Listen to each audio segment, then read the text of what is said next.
Dans la première situation, pour louer une voiture, il faut payer 25 € de frais de dossier, puis 25 centimes par kilomètre parcouru. On me demande d'appeler M la fonction qui modélise cette situation, et X représente le nombre de kilomètres parcourus. Donc ce nombre doit être multiplié par 25 centimes, puis je dois ajouter les 25 € de frais de dossier.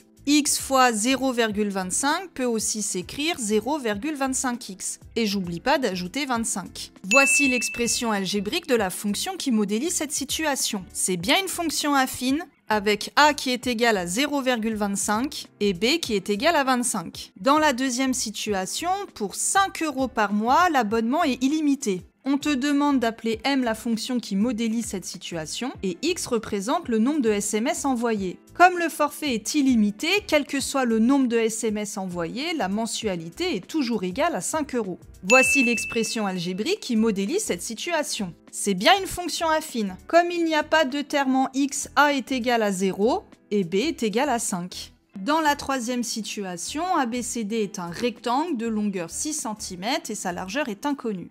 On te demande d'appeler A son aire et X représente la largeur. Pour calculer l'aire d'un rectangle, il faut faire longueur fois largeur. La longueur est égale à 6 cm et la largeur est représentée par la variable X. Et 6 fois X peut également s'écrire 6x. Voici l'expression algébrique de la fonction qui modélise cette situation. C'est une fonction affine. A est égal à 6 et comme on n'ajoute rien ensuite, B est égal à 0. On se retrouve avec un cas particulier des fonctions affines, A est en fait une fonction linéaire, mais elle n'en est pas moins une fonction affine. La situation 4 ressemble beaucoup à la situation 3, sauf que cette fois on veut le périmètre.